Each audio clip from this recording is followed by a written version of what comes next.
Baby,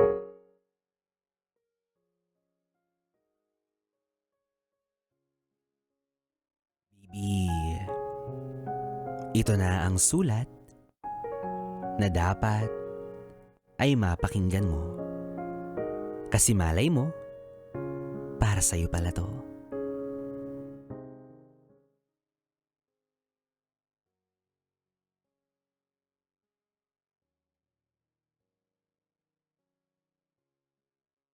Bilang isa ako sa mga pinalaki ng sex bomb, nagtatalo ang isip ko kung laban o bawi.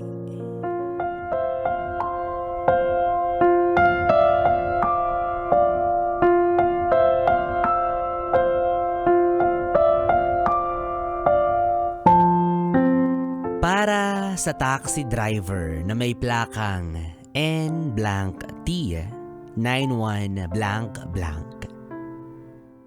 Napansin ko na Yes FM ang istasyon ng radyong pinapakinggan ninyo. Kaya sana ay naririnig nyo to dahil ang sulat na to ay para sa'yo. Ako po yung pasaherong sinakay ninyo noong nakaraang Lunes mula sa Double Dragon, Pasay hanggang sa Addition Hills, Mandaluyong.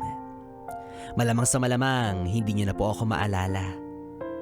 Pero sa sasabihin ko, tiyak akong manunumbalik ang alaala ninyo dahil sa pambihirang pasahero na tulad ko. Pasado 11:00 na ng gabi nang parahin ko kayo sa nasabing lugar kung saan ako sumakay. Sobrang pahirapan na dahil na rin siguro sa Christmas rush at malapit lang ako sa napakalaki at sikat na mall.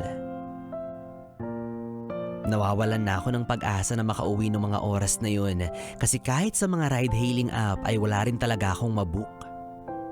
Swerte ko na lang at natsyempohan kong nakita na may pasahero kayong binaba malapit sa akin. Kaya agad-agad ay tumakbo na rin kami ng pinsan ko papalapit sa taxi ninyo. Medyo kabado pa ako kasi baka tanggihan mo ko bilang pasahero.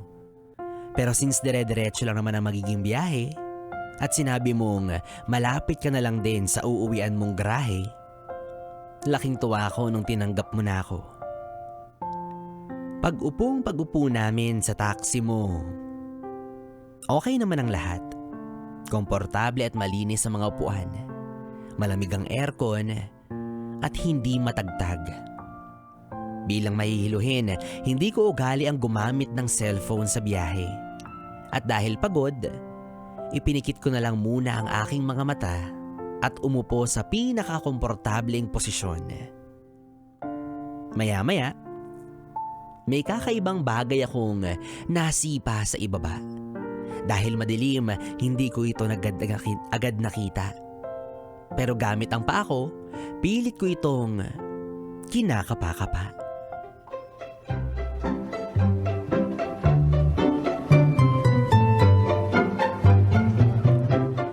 Isang kwadradong tela na may zipper at may laman na kumakalansing. Pasimple kong pina-flashlightan sa pinsan ko yung bagay na yun para matiyak kung ano nga ba ito. Confirm. Isang pitaka. Pitaka na may lamang mga barya at maaaring may laman din na papel na pera. Sa isip ko, shucks, magpapasko? Biyaya ba ito?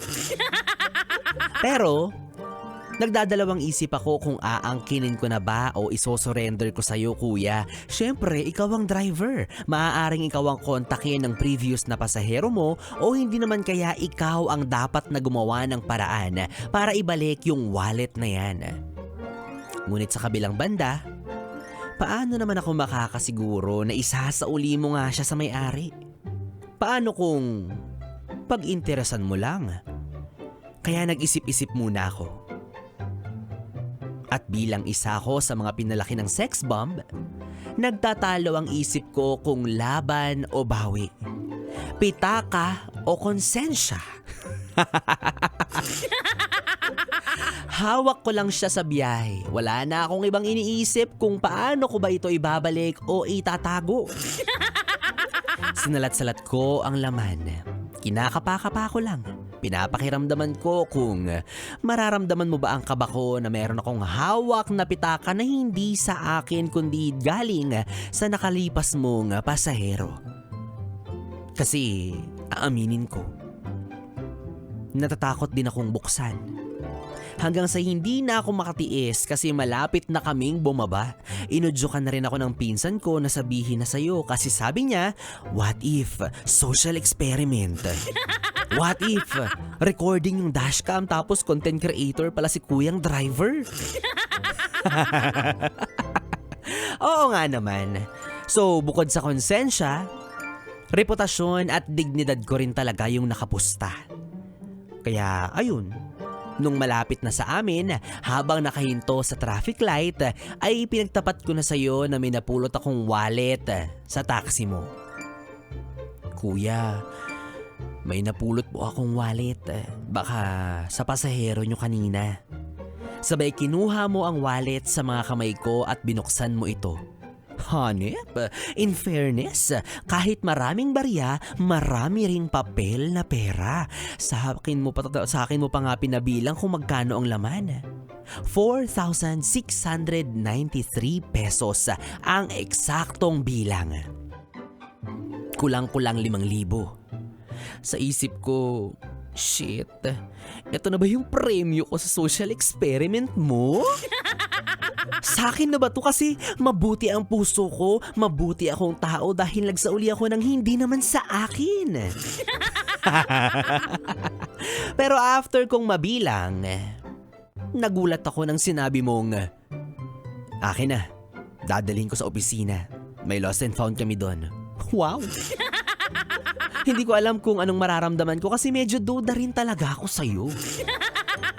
Una, talaga ba? Sure ka bang hindi to social experiment? Kasi nakuon yung dashcam mo, nakaharap pa sa amin. Tsaka, sayang naman. Finders keepers, kumbaga. Pangalawa, sure ka bang isosurrender mo talaga yan sa opisina, kuya? Kaya kung nasaan ka man ngayon, kuyang driver, sana mas nangibabaw sa iyo ang konsensya na isurrender talaga yung wallet sa opisina. Huwag kang mag-alala. Okay lang ako. May kurot ng panghihinayang pero okay na yan. Hindi ko naman yan pinaghirapan. Pero just in case na hindi na siya i-claim, handa akong ibigay ang number ko sa'yo para hati tayo.